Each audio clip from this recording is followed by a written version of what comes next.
روزانہ واقعات سننے کے لیے اس چینل کو سبسکرائب کریں۔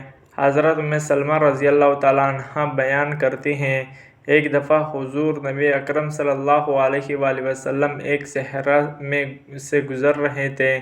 کسی ندا دینے والے نے آپ صلی اللہ علیہ وسلم کو یا رسول اللہ کہہ کر پکارا۔ آپ صلی اللہ علیہ وآلہ وسلم آواز کی طرف متوجہ ہوئے، لیکن آپ صلی اللہ علیہ وآلہ وسلم کو سامنے کوئی نظر نہ آیا۔ آپ صلی اللہ علیہ وسلم نے دوبارہ غور سے دیکھا تو وہاں ایک ہرنی بندھی ہوئی تھی۔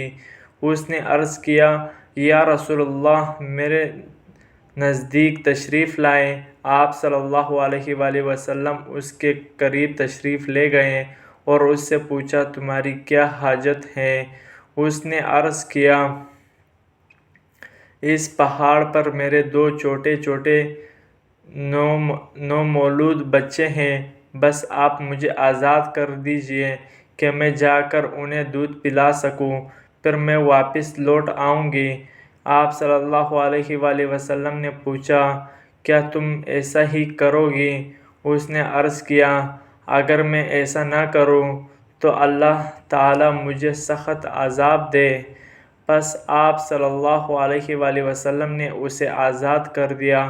وہ گئی، اس نے اپنے بچوں کو دودھ پلایا اور پھر واپس لوٹ آئی۔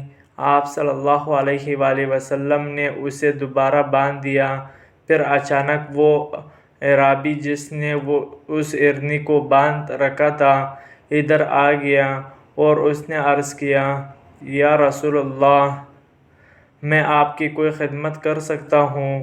آپ صلی اللہ علیہ وآلہ وسلم نے فرمایا، ہاں، اس ہرنی کو آزاد کر دو۔ پس اس اعرابی نے اسے فوراً آزاد کر دیا۔ وہ وہاں سے دوڑتی ہوئی نکل گئیں اور یہ کہتی جا رہی تھیں، میں گواہی دیتی ہوں کہ اللہ کے سوا کوئی عبادت کے لائق نہیں، اور آپ صلی اللہ علیہ وآلہ وسلم اللہ تعالیٰ کے رسول ہیں۔ دوستو، اگر آپ کو یہ ویڈیو اچھی لگی تو اس ویڈیو کو لائک کریں اور چینل کو سبسکرائب کریں تاکہ آپ کو ہماری ہر ویڈیو بر وقت پہنچتی رہے۔ یا اللہ، قیامت کے دن ہم سب کو حضرت محمد صلی اللہ علیہ وآلہ وسلم کی شفاعت نصیب فرمانا۔